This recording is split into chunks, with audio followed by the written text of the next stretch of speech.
사랑하는 성도 여러분, 오늘 말씀의 내용을 보면은 우상에게 바쳐진 제물을 먹는 것이 죄인가 죄이지 않는가에 대한 그런 내용들이 담겨 있습니다. 그런데 오늘 말씀의 중요한 요점은 우상을 제물을 먹느냐 먹지 않느냐 그런 것이 아니라 너희의 자유가, 우리의 자유가, 우리가 알고 있는 진리가 정말 형제를 살리는 것이냐, 참 사랑이 담겨 있는 것이냐에 대한 문제로 사도 바울은 말씀하고 있다는 것이죠. 당시의 고린도 교인들은 오늘 말씀처럼 지식이 많은 그런 교인들이었습니다. 그래서 그들이 우상의 제물을 먹더라도 이것은 모든 음식은 하나님께서 주신 것이기 때문에, 우상은 있는 것이 아니라 거짓된 신이기 때문에 우리는 모든 것이 다 하나님께서 주신 것을 알기 때문에 믿음으로 다 먹을 수가 있다. 그런데 오늘 사도 바울의 말씀은 뭐라고 말씀하냐면, 그런데 너희가 지식이 있다고 해서 우상에 바쳐진 제물을 먹을 때에 믿음이 연약한 사람이 그곳을 보면서 저 집사님이, 저 권사님이 우상 제물을 먹네? 그러면서 믿음이 연약한 사람이 넘어진다면 그것은 참된 지식이 되지 않는다. 그것은 올바른 지식이 되지 않는다. 그것은 하나님께서 기뻐하시는 지식이 아니다 라고 말씀하고 있다는 것입니다. 그래서 우리가 오늘 말씀을 통해서 하나님을 아는 지식, 이것이 우리에게 필요한데, 그런데 신앙의 성숙은 지식이 많다고 해서 신앙이 성숙한 것이 아니라 하나님의 사랑으로 그 참된 지식을 바르게 순종하는가, 그래서 바르게 하나님의 선하신 뜻을 이뤄가는가, 이것이 중요한 문제다라고 말씀하고 있습니다. 그래서 오늘 말씀을 통해서 우리가 하나님의 말씀에 대한 지식과 또 사랑의 관계에 대해서 살펴보고자 합니다. 첫 번째로 사도 바울은 지식만 있으면 그것은 사람을 교만하게 만든다라고 말씀하고 있습니다. 1절 말씀을 보면 우상의 제물에 대하여는 우리가 다 지식이 있는 줄을 아나 지식은 교만하게 하며 사랑은 덕을 세우나니 라고 말씀하고 있습니다. 우상의 제물에 대하여는 우리가 다 지식이 있다라고 말씀하는 이 장면은 뒤에도 보면은 모든 만물은 하나님께서 창조하셨고 하나님께서 주신 것이기 때문에, 우상이 준 것이 아니라 하나님께서 주신 것이기 때문에 내가 그것을 감사함으로 먹을 수 있다 라고 믿음의 고백을 하고 있는 것이죠. 여러분, 우리가 예전에 보면은 신앙생활 할 때에 제사 드리는 집안이 또 많이 있었기 때문에 그 집에 이렇게 갈 때에, 명절에 갈 때에 항상 그런 것이 있지 않습니까? 이렇게 우상의 그 제물을 먹을 것인가 먹지 말아야 할 것인가, 친척들과 같이 식사를 할 때에 식사를 해야 될 것인가 하지 말아야 될 것인가, 이 부분 가지고 상당히 고민을 많이 한 적이 있습니다. 그래서 어떤 분들은 이렇게 같이 식사하기 위해서 그렇게 하시는 분들도 있죠. 이거는 제사에 올려진 음식이 아니야, 그냥 따로 차려놓은 음식이니까 같이 먹어도 돼 하면서 그렇게 배려하는 사람도 있었고, 또 어느 때는 가다 보면은 우리는 우상제물 안 먹어 그러면서 이렇게 막 명절 때에 또 싸움이 일어나는 그런 경우도 있는 것을 보게 됩니다.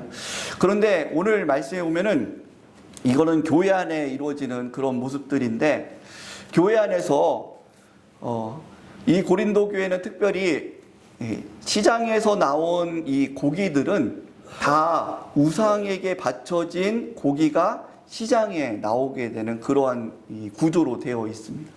그러다 보니까 이 고기를 먹는다는 것, 이것은 우상에게 바쳐진 제물을 먹는다라는 그런 의미가 된다는 것이죠. 그래서 여기서 고린도 교인들이 지식이 있고, 나는 확실히 하나님께서 모든 것은 하나님께서 주신 것이야, 하나님께서 식물과 고기와 모든 것들을 하나님께서 허락하신 것이야 라고 믿음이 있는, 지식이 있는 사람들은 그것을 감사함으로 먹는 사람들이 있었다는 것이죠. 그런데 믿음이 연약한 사람들은, 얼마 믿지 않는 사람들은 저 고기는 분명히 우상에게 바쳐서 나온 고기인데 우상제물을 저 집사님이, 저 권사님이 먹고 있네, 그런 것을 보게 되면은 거기에 대해서 시험 두는 그런 경우가 고린도 교회에 있었다라는 것입니다. 그러면서 이 부분에 대해서 어떻게 사도 바울이 접근을 하냐면, 너희들이 지금 지식이 있어서 모든 재물은, 모든 음식은 하나님께서 주신 것이야 라고 감사함으로 먹는 것, 이것이 잘못된 것은 아니다. 그것이 틀린 것은 아니다. 왜냐하면 모든 것은 다 하나님께서 주신 것이기 때문에, 사도 바울도 그렇게 고백하죠. 나도 모든 것이 다 하나님께서 주신 것이기 때문에 나는 혼자 있을 때 감사함으로 먹는다. 그런데 중요한 것은, 지식만 갖고 있다고 하는 것은 우리를 교만하게 만들고 하나님의 선하신 뜻을, 그 사랑의 실천을 하지 못하게 만드는 그런 경우들이 있을 수 있다는 것이죠. 그래서 내가 그러한 지식과 믿음이 있어서 나는 우상에게 바쳐진 재물을 먹는데, 이거는 나는 하나님께서 주신 것을로 알고 감사함으로 먹는데, 믿음이 약한 사람이 그걸 보면서 시험에 든다면은 그것은 잘못된 것이다. 그 태도, 그 지식은 바른 지식이지만 그 태도는 하나님 앞에서 잘못된 태도다라고 말씀하고 있다는 것이죠. 그래서 사랑하는 성도 여러분, 우리가 신앙의 성숙을 말할 때에 많은 사람분들이 신앙의 성숙을 어떤 성경의 지식을 많이 알고 있는 것, 그것이 신앙이 성숙하다라고 기준을 정할 때가 많이 있습니다. 그런데 물론 그것이 필요합니다. 우리가 신앙을 바르게 알고 신앙의 지식을 풍성하게 알아야 됩니다. 그런데 그 많은 지식이 오히려 더 형제를 시험 들게 하고, 오히려 형제에게 고통이 되게 하고, 너는 이거밖에 알지 못해? 형제를 무시하게 되는 그러한 태도가 된다면, 오히려 그 지식은 나로 하여금 교만하게 만들고 오히려 올바른 신앙의 성숙을 이루지 못하게 만든다라고 사도 바울은 말씀하고 있다는 것이죠. 그래서 우리가 예전에 보면은, 지금도 있지만 한참 이렇게 교회 가운데 제자 훈련, 제자도, 그래서 제자 훈련을 많이 시키는 그런 교회들이 이렇게 왕성한 그런 운동이 일어났었습니다. 물론 우리가 이 제자 훈련을 시켜야 됩니다. 예수님께서 명령하신 것처럼 우리는 말씀을 가르치고 배우는 데 힘써야 줄 믿습니다. 우리가 열심히 배워야 돼요. 그런데 문제는 뭐냐면, 지식만 많아지고 이 가슴이 냉랭해지는 그런 경우가 있다는 것이죠. 지식은 많아지는데, 지식을 통해서, 하나님을 아는 지식을 통해서 우리가 더 하나님을 인격적으로 알아가고 하나님을 감동하고, 하나님이 이런 분이셨구나, 내가 더욱더 하나님을 위해서 바르게 살아야지, 그리고 하나님께서 섬기셨던 삶, 여러분 예수님께서 우리들에게 어떤 삶을 보여주셨습니까? 정말로 온갖 모든 것을 아시고 권세가 있으신 예수님이심에도 불구하고 겸손하게 이 땅에 오셔서 우리를 섬기시고 또 약한 자를 돌아보신 그 예수님이시지 않습니까? 그 예수님을 우리가 바르게 알고 그 예수님의 사랑을 본받고 겸손함을 본받고 예수님의 그 섬기시는 모습을 본받는 삶을 살아야 되는데, 제자 훈련을 한다고 하면서 지식 훈련만 하는 경우들이 종종 있었다는 것이죠. 그래서 지식은 많아지는데 겸손하지 않고 교만해지고, 그래서 교회를 비판하고 담임 목사님을 비판하고 사람들을, 성도들을 비판하는 그런 모습 속에서 오히려 이게 제자와 훈련을 하다가 교회가 어려움에 빠지는 그런 일들도 많이 있었던 것을 보게 됩니다. 그래서 우리가 이런 부분을 잘 사도 바울이 말씀하고 있다는 거죠. 지식만 있다는 것, 성경을 많이 알고 있는 지식만 있다는 것, 이거는 올바른 성숙으로 가지 못하고 오히려 더 교만하게 할 수 있다라는 것을 우리는 잘 이해해야 된다라는 것을 오늘 본문에서는 말씀하고 있습니다. 그래서 우리가 성경의 지식을 많이 알아야 돼요. 왜냐하면 바르게 알아야지만이 이단에 빠지지 않고 올바로 하나님을 섬기고 우리의 신앙이 할 수 있습니다. 그런데 지식만 있으면 그것은 오히려 더 교만하게 만들 수 있는 위험이 있다. 그래서 우리의 신앙생활은 지식만에 멈추는 것이 아니라 사랑은 덕을 세우나니라고 말씀한 것처럼 사랑으로 가는 그러한 신앙의 모습이 있어야 된다라는 것을 오늘 사도 바울은 말씀하고 있습니다. 두 번째로는 그러면 이 사랑은 어떤 모습이냐라고 할 때에, 사랑은 내 자유보다는 다른 사람의 영혼을 먼저 생각하는 모습이다라고 말씀하고 있다는 것입니다. 9절 말씀 같이 한번 읽어보겠습니다. 9절 말씀 같이 읽어보겠습니다. 시작. 그런즉 너희의 자유가 믿음이 연약한 자들에게 걸려 넘어지지 않는 것이 되지 않도록 조심하라. 아멘. 성도는 우리가 사랑을 한다, 예수님의 사랑으로 사랑한다 라고 할 때에 이 사랑으로 나타나는 모습이 어떤 모습이냐면 자기의 열심이 드러나는 모습이 예수님의 모습으로 사랑한다는 것이 아니라 내 열심이, 내 사랑의 모습이 진정 형제를 바르게 배려하고 다른 성도를 바르게 배려해서 그 사람을 바르게 세우는 것이 있는가, 이것이 바로 사랑의 모습이다라는 것을 말씀하고 있다는 것입니다. 여러분, 우리가 부모님들께서 자녀를 사랑하죠. 그런데 우리가 보면은 잘못된 사랑, 그런 것을 이야기하고 있지 않습니까? 그런 걸 뭐냐면은 자녀에 대한 배려, 자녀가 무엇을 좋아하는지, 무엇을 잘하고 있는지, 자녀의 꿈이 무엇인지, 그런 자녀에 대한 배려 없이 그냥 부모가 이 자녀를 의사를 시키고 싶은 거예요. 의사. 이 아이는 피만 보면은 막 까무러치지는데 무조건 의사, 야, 의사가 좋은 거야. 의사가 돼야 돼. 나는 너를 사랑하니까 내가 너를 의사로 만들 거야.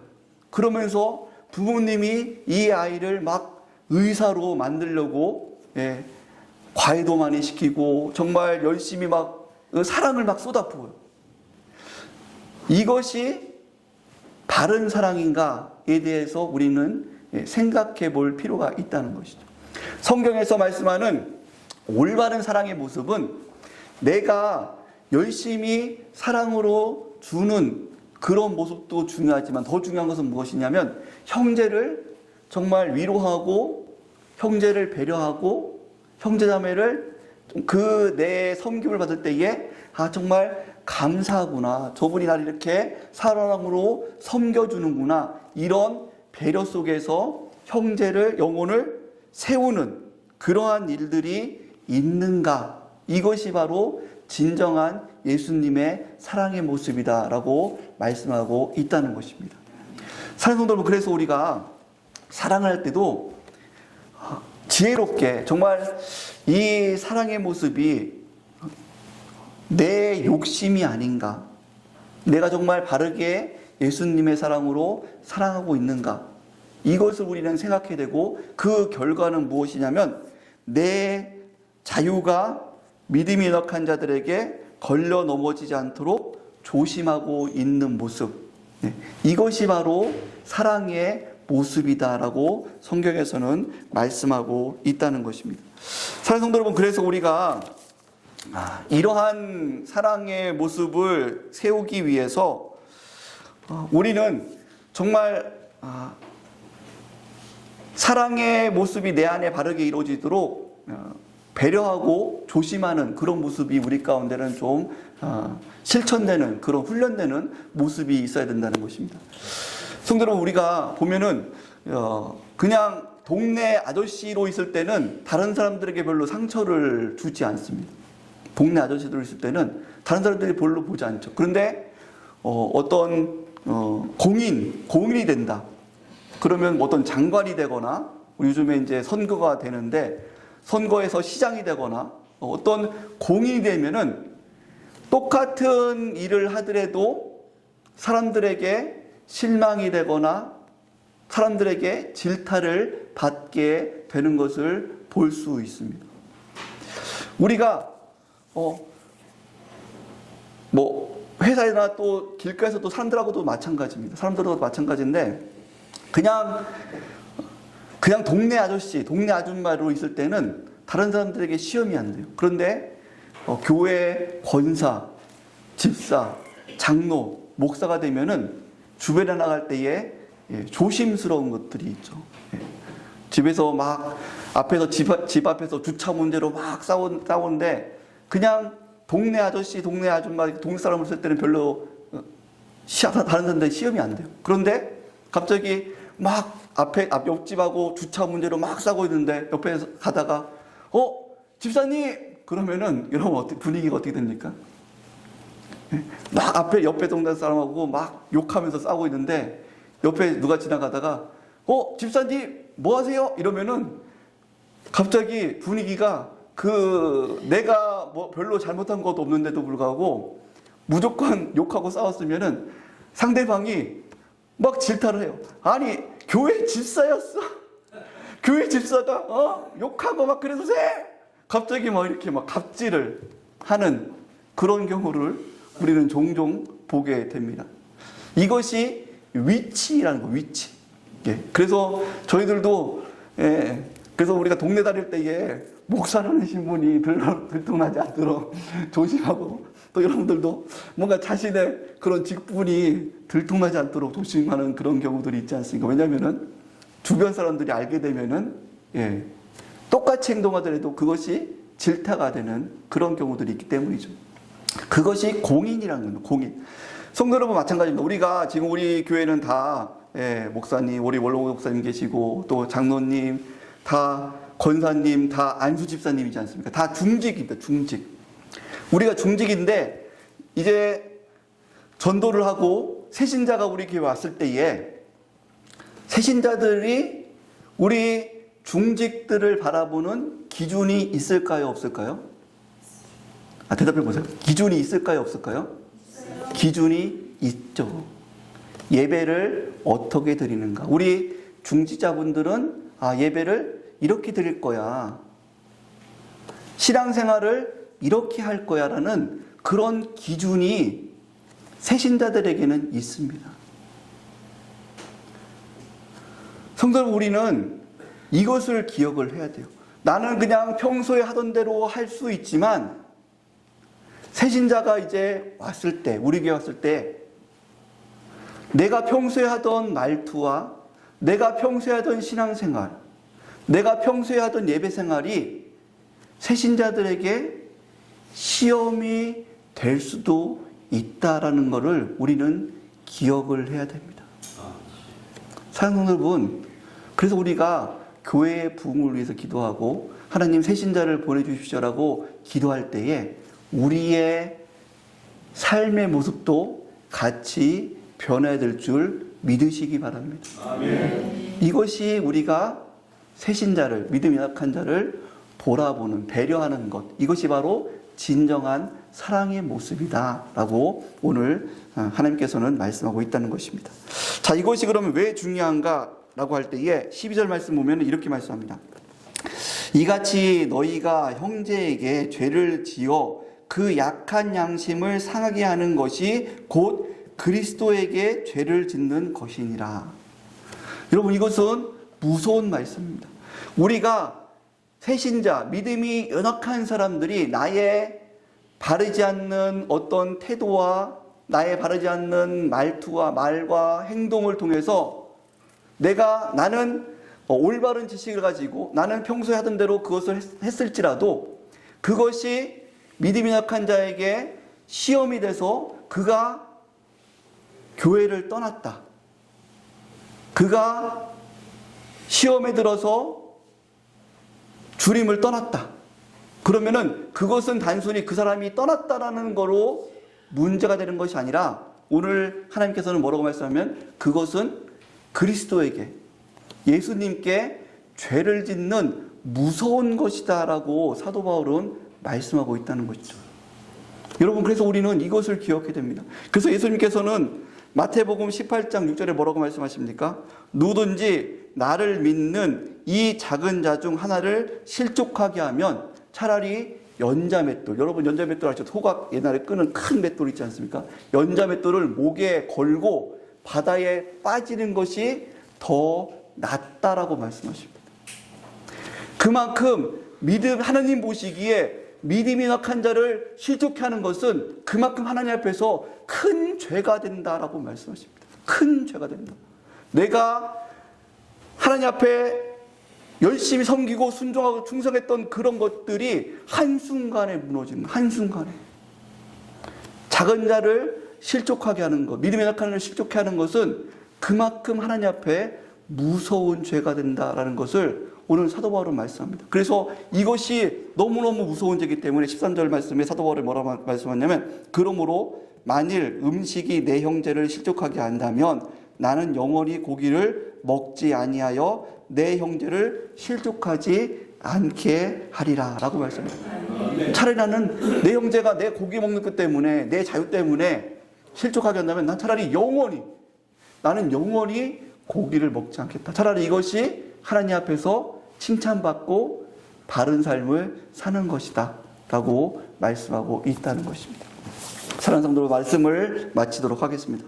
오늘 말씀 가운데 진정한 신앙의 성숙된 모습이 무엇이냐, 사도 바울께서는 우리가 바른 신앙의 지식, 이단에 빠지지 않고 올바른 신앙생활을 하기 위해서 바른 신앙의 지식을 많이 알아야 된다, 올바른 것을 말씀하고 있습니다. 그런데 이 지식만 한다고 하는 것은 우리에게 올바른 신앙을 세우지 못하고 오히려 더 교만하게 할 수 있는 위험성이 있다. 오히려 올바른 지식은 그리스도의 사랑이 나타나는 지식이 바로 올바른 지식이다라고 말씀하고 있습니다. 그래서 이 사랑은 바로 내 섬김이, 하나님 앞에 하는 이 충성된 모습이 교회를 덕스럽게 하는가, 연약한 형제를, 자매를 내가 바르게 세워주고 있는가, 이것이 참된 사랑의 실천의 모습이다라고 오늘 사도 바울은 말씀하고 있죠. 이것이 왜 중요하냐면 바로 내가 지극히 연약한 자, 저 사람은 혹시 우리 교회에 저 사람은 도움이 안 되는 것 같아 라는 연약한 자들이 있을지라도 그 사람을 시험케 만든다면 그것은 예수님께 죄를 짓는 것이다, 아주 무서운 것이다 라고 사도 바울은 말씀하고 있다는 것입니다. 그래서 우리는 이것을 경계해서 진정한 신앙의 모습으로 우리가 가기 위해서는 바른 지식만을 갖고 있는 것이 아니라 그 안에 예수 그리스도의 사랑으로 바르게 교회의 덕을 세우고 정말 연약한 자를 돌아볼 수 있는 것. 그래서 내가 새신자가 왔을 때, 연약한 자들이 있을 때에, 여기 성도 여러분, 여기는 연약한 자가 없는 줄 믿으시기 바랍니다. 우리는 다 중직자분들입니다. 여기서 시험 들면 안 돼요. 여기서 중직자분들이 시험 드는 거는 그거는 본인 잘못이에요. 여기서 연약한 자들은 새신자들을 말하는 거죠. 새신자들이 왔을 때에 난 저분 때문에 내가 좀 시험에 들 것 같아가 아니라 나는 정말 장로님을 보니까 난 장로님처럼 신앙생활 하고 싶어. 난 저 권사님 보니까 저 권사님처럼 신앙생활 하고 싶어. 나는 저 집사님 보니까 저 집사님처럼 신앙생활 하고 싶어. 이렇게 연약한 자들이 본받고 싶은 그러한 우리 성도님들의 모습이 되시기를 주의 이름으로 축복합니다. 기도하시겠습니다. 우리 오늘 말씀을 생각하시면서 기도하실 때에 하나님, 정말로 연약한